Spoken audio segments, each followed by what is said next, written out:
We are live. We are live. We are live. Why are we live? Because mail time. Mail time. We got more mail today. Also, I was going to do some live practice. Too tired. So I'm going to do some live practice right now. If anybody shows up, fantastic. If not, go ahead and check back later, because there might be some stuff here that you might want to take a look at. But I'm going to be opening up this package. There is somebody on. Fantastic. Who has joined us today for our mail time. Oh.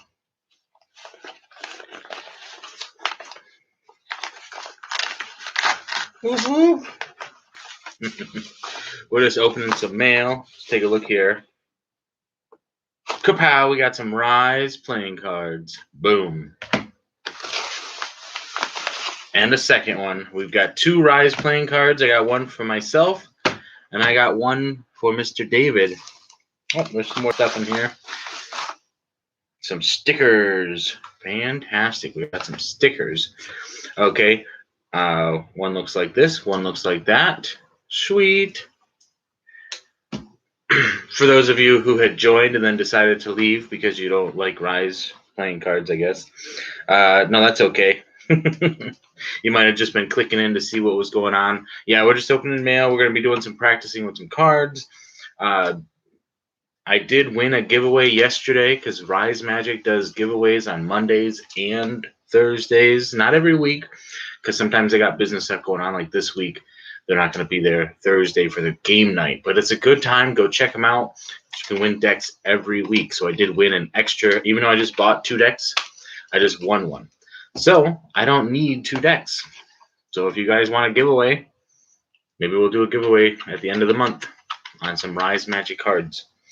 So we're going to open these up live and we're going to practice with them. Yeah, that's what we're doing here today. So thanks for joining. If you're here, hope you enjoy.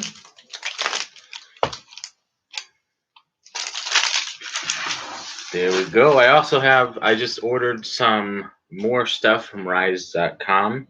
It was the Tally Ho Invisible deck along with the instructional video that they have on there. I need a tool. Maybe a sticker will work. It does work. The sticker works. Fantastic. Let's see what it says here on the back. It says, "Thank you, Jesse," from Chandler Henry. Fantastic stuff. So this is their original design. It says playing cards Rise with the arrow. Same thing here on the back. Rise playing cards. First edition. Fantastic. I know the V2s are supposed to, they're like, I guess they're done with them, but it's still, all the hush-hush secrecy. So this is what the back looks like. Yeah, we're doing it live. We're doing it live because we just got it. This is, I'm guessing, one of the bonus cards plus a double backer. Ooh, buddy. That's good stuff. For though I fall. For though I fall, and it's nighttime, I will rise again, because that's what the sun does every day. Good stuff. I like that. And then, so we'll just go through some of the cards here real quick. We got the aces. They all seem to be power pips. Good stuff. Good stuff. Yeah, we're not doing like an official deck review. I do like how the diamonds are a little bit different. We're gonna play around with the cards though. We're just doing a faster look today at the cards, just so I can get a look at them. So you guys can see them as well. So thanks for tuning in if you're here. We do random lives throughout the week. If we get mail, we'll just show you what we got. And then we also do videos on Monday, Wednesday, and Friday. Monday videos are usually toys. Sometimes there's novelty cards. Sometimes there's other stuff if I can get my hands on some Magic toys. Wednesdays is all about the deck reviews. And Friday we do Magic theory, Magic practice. magic tricks, all that sort of stuff. So if you're into that kind of stuff, check us out. They definitely feel good out of the box, so that's one thing to keep in mind there.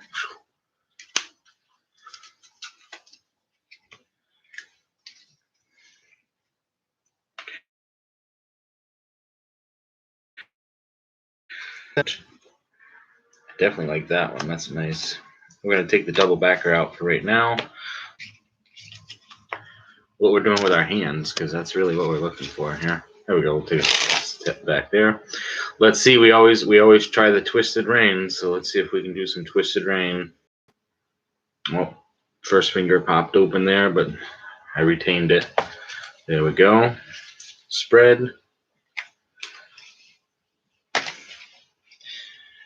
Yeah, I didn't go for it. I did it, but it was only halfway.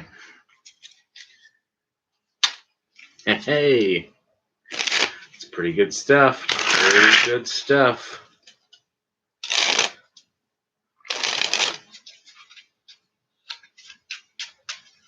Just trying to mix the cards up pretty good.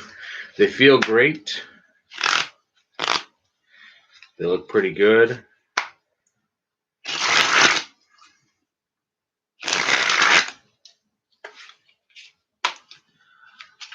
So in light of, I believe you pronounce his name Benit. If that's not correct, I apologize. Over at Card Mechanic, right? He's got some Canis Lupus cards that he just released. So if you go check them out. They're fantastic. If you like wolves, if you like chess, if you like purple, then it's for you, which I like all those things. But the reason why I bring him up is because he has a contest going on right now with self-working card tricks. So if you guys are interested in starting your own channel or in Magic in general, because that's what it's in referencing to, then go ahead and upload. See, we're live. We're live. That's what happens when we're live. The brain doesn't work. So go ahead and upload a video if you're doing a self-working card trick. So this week we're practicing some self-working stuff.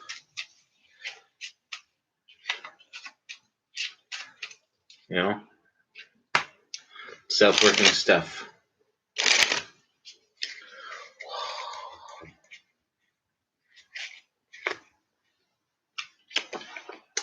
Yeah, so we're just practicing timing. We're practicing camera work because we want to make sure that if we're doing a certain move like this, that we don't mess up like we just did. Sometimes what happens when you're doing tricks like this is that you try to put the card in the middle and it just keeps going. You'll put the card in the middle and you think you'll do a little bit of a shake, right? And you think, oh, it's going to come to the top. But no, it's still in the middle. So you just do a quick little cut like that. And out of the middle of the pack is a card. The 2. So, but that has nothing to do with what we're talking about. Self-working card tricks out of the book here, the Mark Wilson Complete Course on Magic. There's a handful of them that I like, but the ones that the ones that I practice, and the ones.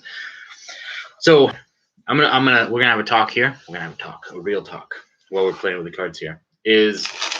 I don't want to do tutorials on the channel because I just started Magic, so I don't want to steer you guys wrong and just teach you how to do magic tricks.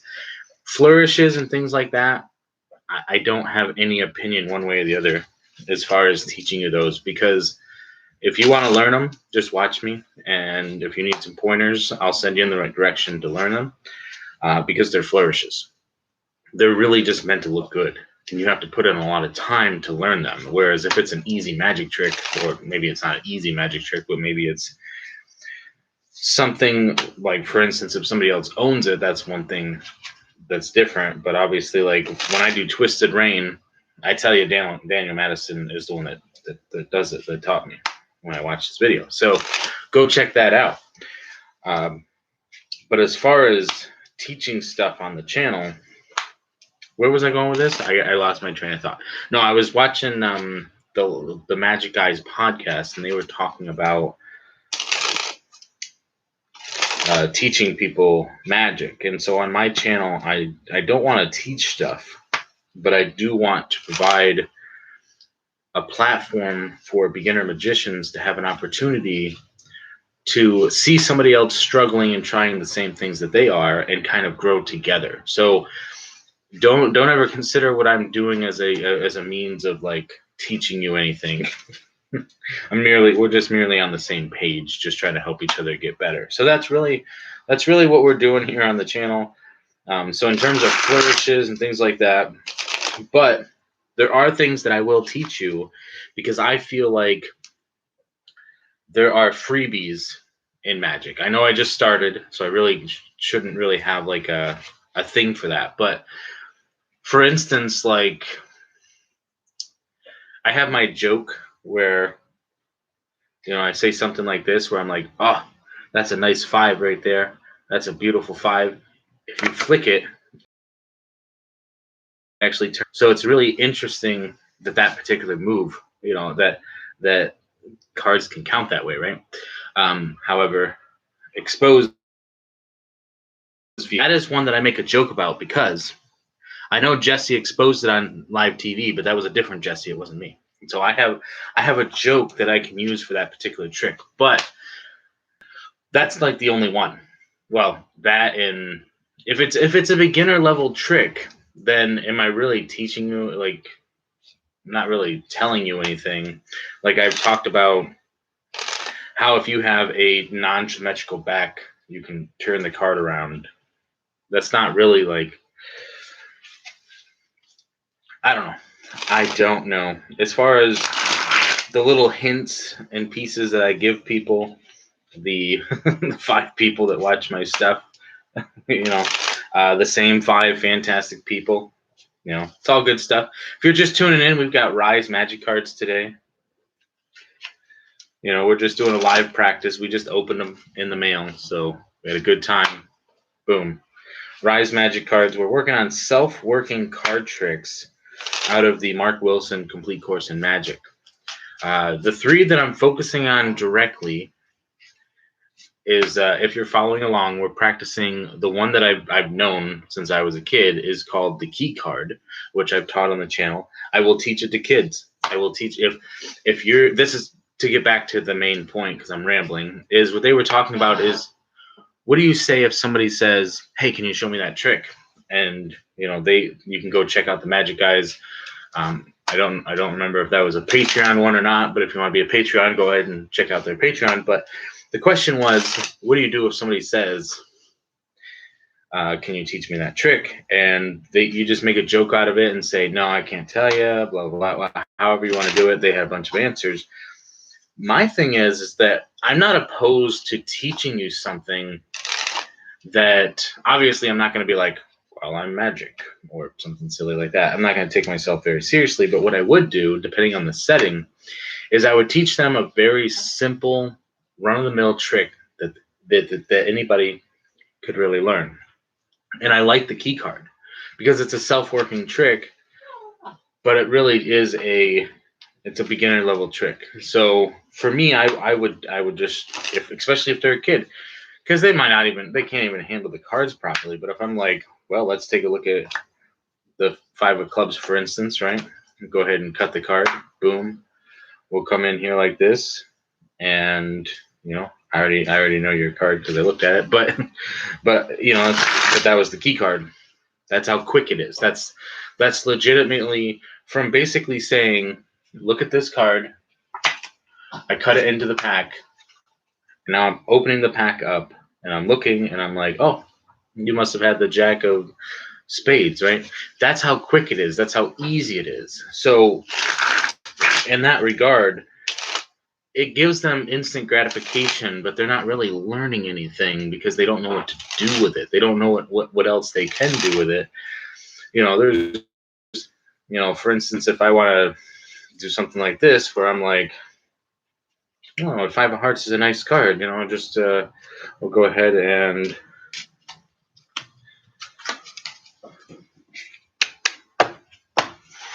okay, very good. Let's see if we can find your card.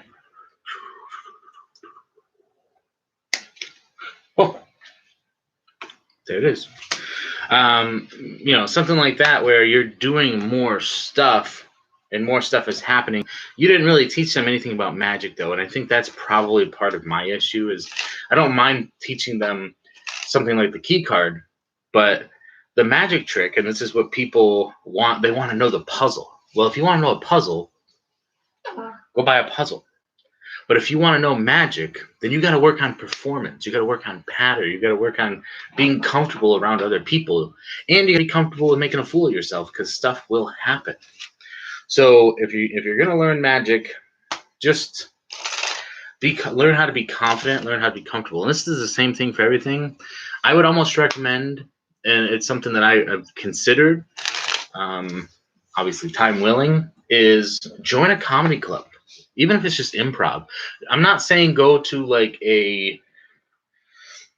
don't like go to the local bar or pub or whatever I mean, you could do karaoke night. That's fine. That's a good way to do it. But don't just jump into like open mic night or anything like that. Go actually to a comedy club area or a group that lets you meet with different people, pull from their different experiences, and then they let you do mock performances where you're actually practicing your material with like-minded people who are going to be invested, but also they're going to give you that opportunity to fill out those skill sets and get you comfortable on stage. That's if you're going to do something like this, if you're going to do magic, then performance, take a public speaking class.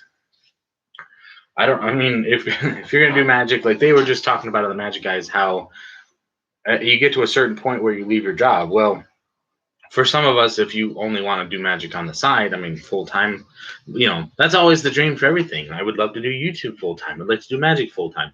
There's a lot of things that I'd like to do full time, but since I'm working, then find ways in your job to make that a reality. Find a way to use your skill set from your job in your magic. So it's not just about practicing with cards or with coins or with anything. It's about practicing everything that you do, talking about your pattern, talking about being confident in everything that you do, because confidence is very important. Because I will tell you a story. I tell stories. I like stories. When I was a wee lad in the old country, I lived, like 40 minutes away from here, in a different state from where I live now, but not that far away. So that's where my family still lives, stuff like that. It's a small town where from one end to the other it could take you maybe 10, 15 minutes to walk in. If you're walking slow, moseying, grocery store, bank, post office, all the fancy stuff, but nothing big there, nothing really going on. And I was fine because it was a little fishbowl, and there's nothing wrong with that type of thing. But what in terms of what I'm talking about is the life that I have right now, I wouldn't have had if I hadn't made certain choices, which I made on a whim, mind you. I just said, you know what? I want to go to college. So let me go to college, which I did say I would tell you why I like bats or why bats are so important to me. So, yes. Oh, okay. Yeah, I got the little one. Bats, right? So when I was living in this town, basically I saw this documentary on bats and how they had a plague that was affecting them called white nose syndrome, right? And so I was like, I was really big into environmental science and all that stuff. So I was like, you know what? I'm going to go to college for environmental science because of this issue. Like I wanted to actually go into the field of whatever that would be to study white nose syndrome because of bats, because bats are that important to us that if we don't have bats, it would just like with bees and everything like that. There are certain parts of our ecosystem that are necessary that if we lose them, that it could drastically affect our world. So I went to college because I wanted to study this and I wanted to study bats and all that stuff and environmental studies and all that fun stuff. And well, I didn't actually finish it. So So that's I guess one of the, I'm not sure if it's confirmed, but they said one of the possibilities of the coronavirus was that it was caused from bats because of the white nose syndrome, because it was affecting, however it evolved, just like the plague was from rats and stuff. So I think in the back of my head sometimes, if only I had finished. No, that's I mean, I really don't think that it was my fault, but in terms of like, if I had completed the course that I had set for myself, things worked out better. I would, well, depends on, I don't know what they would have been alternatively, but obviously I don't think I would have been in a position anyway to do anything about the coronavirus. But if that is the case, it's just kind of interesting that the same thing that developed now was the same thing that brought me to where I'm at. So very fascinating, very fascinating. But I've got my little one calling and stuff. So hold on. Yes? Okay, well, hold on. I'm almost done. Okay, thank you. I really probably should go check out what she's doing. Got kids, the life of kids. So for those of you who might be tuning in, this is a live.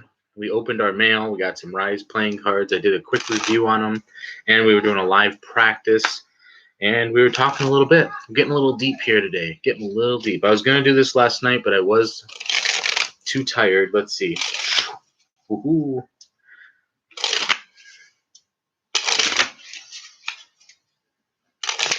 I always see the pictures where they're like, I'm like, what is happening here? Why can't I do this? Okay. Why don't we wrap this up one last time with some Twisted Rain? We're going to talk more about self-working card tricks in the future. If you are interested in learning this particular move better than how I'm doing it right now, then go check out Daniel Madison. He's got 2 different versions. I'm still working on the first version, which the only difference between the two, I caught it. The only difference between the two is how you end it. So I just do the spread on the back of the hand, and there we go. There's Twisted Rain. Hope you guys enjoyed. If you want to, we'll talk more, we'll chat more. I do want to work on that the self-working card trick that I've been working on. I want to show you guys. I wanted to talk theory today, but we'll save that for Friday if I have time. I'll have to go back and check the contest rules from Card Mechanic. Uploading a self-working card trick. Even if you want to do the key card, or you can do the let's see here. This is another one that I've been practicing. There's a couple of different ways to do it. So we'll just say stop right there. Boom. See your card. Okay. Got your card right there. We put it right on top. 2 of diamonds. Fantastic. Let's give the deck a nice little mix. Good deal. Give it a nice little cut. Fantastic. Now, if you'll notice, one of my favorite desserts is the fruit turnovers. Okay, just because the way that they fold all of that delicious goodness right into the inside, that is my absolute favorite. And of course, we would take this in the direction of food because we could share it. Boom. There you go. Fantastic. So, turnover for 2. Hope you enjoyed. That's a turnover. There's a key card, there's a turnover, and then the one I'm working on, I'm not going to say the name because then you would know what it is. So, but we will talk about that on Friday. So thanks for joining. I see one person still here and a couple other people came in and out. So thank you for that. And yeah, we'll see you tomorrow because we got 4 more decks tomorrow. Daddy! And it should be a good time. So remember, stay positive, stay active, and stay awesome.